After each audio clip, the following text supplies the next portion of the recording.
Welcome, I'm Darren, and I'll be your guide today as we look at 1996 Fleer Ultra football cards. Now, we're going to be looking at just one year because this is a really odd year for Fleer in football. They had no Flair set, their Fleer set was kind of a back to basics, and their Ultra set, they actually had two sets, and neither of them fit what they'd been doing before or what would come afterwards. So it was kind of a reset year for Fleer, and Ultra was very much affected by this. So in the years previous, Fleer had kind of evolved Ultra, and then they kind of blew up the model in a way. They didn't intend to, but in 1995, they lost what they were doing and tried to do something kind of crazy and new, and they kind of lost the focus of the brand. So in 1996, they pulled everything back, and they got rid of 1994's 2 series set, and they got rid of the parallel cards from 1995. So in 1996, this set was a single series set with no parallels. And really the set that they developed is more like a Fleer set than it is an Ultra set. It's built as an Ultra set, but the set itself is composed kind of like Fleer. So they were rethinking, and they'd have to reinvent again afterwards. But that's what makes this year and these two sets really strange. So the card that they made is kind of a hybrid of 94 and 95. It's a full bleed card like 95. It's a card stock that's halfway between 94 and 95. And they took the design element on 95, which was kind of like a plaque, and they made it more formal, more straightforward. It's a simple bar of gold foil with a color treatment on the inside of either blue or red. So it's blue for NFC and red for AFC.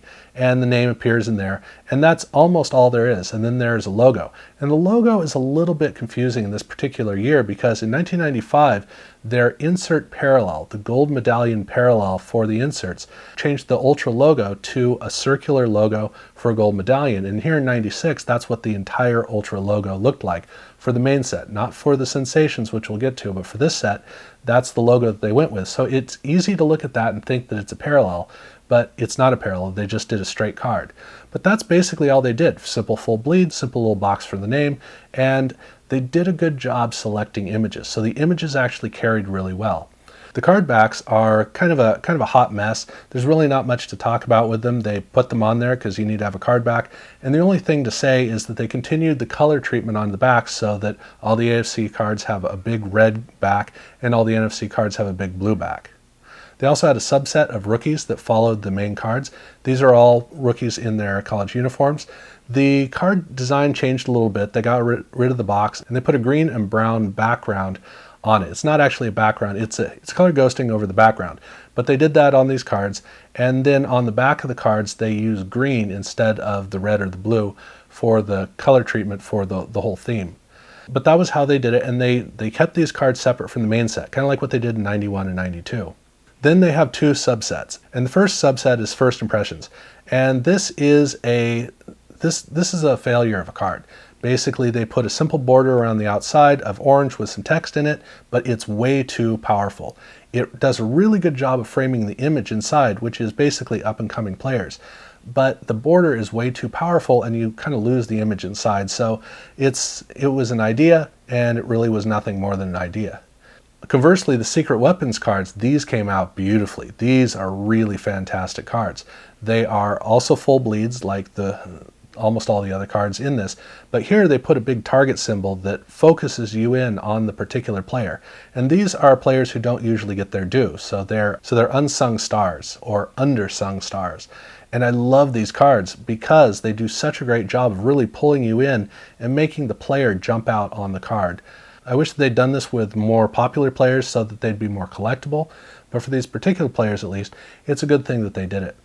And then the only other thing in the set is a couple of checklists, but these are checklists that don't have players on them. They're just simple checklists that are basically not collectible in any other way, but they're there. So that was it. That was the whole set that they did for 1996. We'll get into the inserts in a second, but for the set, they wanted to just kind of pull back, rethink it, and try to get back to the very formal design approach that was the concept of 93 and 94 Ultra. And in terms of the card fronts, I think they did a good job. In terms of the card backs, I don't think so. But the card set ended up being pretty boring, and especially because they followed the same format as Fleer. So the set just felt like another set. It didn't feel special in any way. For the inserts, they tried too hard in most of the cases. The first insert set is Mr. Momentum, and this is where they use a bunch of little dots that have kind of a prismatic quality where they show up in different light arrays. So as you move the card, the dots kind of move up and down. Now this wasn't new by any stretch of the imagination. This is something that Pacific had done in their Prism cards in 1993, or the Prism inserts in 1993. It was done better, in my opinion, there, because even though these cards have a nice quality to them, you can't see the player. It's overly dominated by the dots, and the dots just don't do much. I look at this card and I go, I want them to have done something with the card. It's boring. It's incredibly boring. And you can look at the Topps Chrome cards of the early teens with their Pulsator cards and see that you can make really cool cards with this. They just didn't in this particular case, which is too bad. The cards have a neat effect. It's just a bad application of it. Then they have the pulsating insert set, and this set looks better than Mr. Momentum, but that's because it's not hard to be better. Basically, it's a rainbow, hollow foil kind of background with some wavy lines in front of it, and a picture of a player, and the player actually can be seen in this. So that's the big value of this card. It's a subpar insert card, but it's okay. Basically, that's kind of what it comes down to. Now, the Sledgehammers card, very, very different. This fortunately shows us that yes, Fleer could still design good cards. They could design great cards. In fact, in my personal opinion, this is one of the best insert cards of the entire 90s. Now, that's a big list that it's a part of, but it's a great, great, great card. They chose to do minimalism and overdo it at the same time. They have a lot of design elements in it, but they don't try to do too much with any of them. The card has a lot of texturing from the embossing, and they let that do most of the communication. And then they have just one color theme for the player's team that dominates the whole card, and it creates kind of a subdued quality. So you have energy, but you don't have dominance. And that means that the player image jumps out. It stands out as the key to the card, and then the card is a fun experience, a fun sight around it without taking over. I love these cards, and I wish that they had done more inserts like this, but unfortunately this is the only one. Because just when you might think that they're starting to finally get it, we got to go on to the rookie inserts. The first insert is a nod back to Flair. Now, in '95, Flair had their Wave of the Future cards done where they had die cutting on one side. It was a cool idea. I think it was a terrible failure in terms of how the card was created, but they at least did try it. In this particular case, they didn't have a 96 Flair set, so they brought it back for their Ultra set. And they, instead of doing a headshot, they did a full shot of the player in their college uniform, and I think it lost a lot of what the previous card had. This is a very boring card. It's not very effective at earning your attention. And the worst part is these cards are terrible to work with because the cards fall right out. They don't have sides on both sides for you to grip it. And so as you're working with cards, they tend to just fall right out at any time, any old time that you're working with them, because you can't hold on to them. And so a lot of these cards are going to get dinged as you're processing. And for what reason? For what purpose? The big problem that these cards have is the fact that they don't do anything. They're an idea that was a waste. But the Ultra Rookies, which is their 30-card insert set of rookies that include even a lot of rookies not in the set, this is the most frustrating part of the set because the cards are a very bold, very, very, very bold approach. It's a very big gold border around the outside with a lot of texturing on it. It's a modeled relief around the outside. And then there's a picture inside of players in their college uniforms, not good pictures, and it's completely lost because the frame completely dominates everything. So already you have a problem in terms of the card where the card front, there's no allure, there's no attraction, nothing draws you to it. And the back of the card is an actual nice formal card back. It's boring, super boring, but it's nice at the same time. So it's not all waste, but these card backs and these card fronts have a bad relationship. These cards are notorious for coming out of the packs damaged. The damage comes from ink transfer from the card on top, but this isn't the problem of packs sitting around in the heat, where you may open up a pack and it's like a brick of cards and you gotta peel them off. This is worse than that. The damage on these cards came from either the printing process or the cutting process. Before they even made it into the pack, these cards were already damaged. The fact that the damage happened before they sold them makes it even more frustrating. So it's difficult to find these. Now, I haven't really noticed much damage on the back of the cards, so it's basically the front. So if you're looking around on, say, eBay or in some place where they're showing the front of the card, you'll probably be seeing the quality of the card, but it's tough to find these in really, really, really pristine quality. So if you're trying to find the set, bear with it. It may take you a while. Now, like I said, they did make a second set this year, and the second set that they made was about as 90s of a set as you can get. It is all about parallels, all about parallels. It's a 100 card set, and each card has 4 parallels, so there are 5 different versions of every single card. The card at its most basic is a gold foil frame, and that frame it has a texture to it that's kind of like fabric. And then inside the frame is a really, really good portrait action shot of the player. These are well planned out cards in that regard. And even with the dominance of the frame, you can actually see the player inside. It's a cool trick that they did. Every pack came with a couple of gold cards and then at least one parallel card. So the most common parallel card is the marble gold card. This just has marbling within the gold around on the border. The next hardest is blue foil, and then pewter, and then rainbow. And the rainbow one I got to talk about for a second because this is not a printed out color effect. This is a dynamic printing process, which means that every single time that they made one of these, every single card came out different. It's the oil on water trick, where you have all these different colors that are kind of swirling around.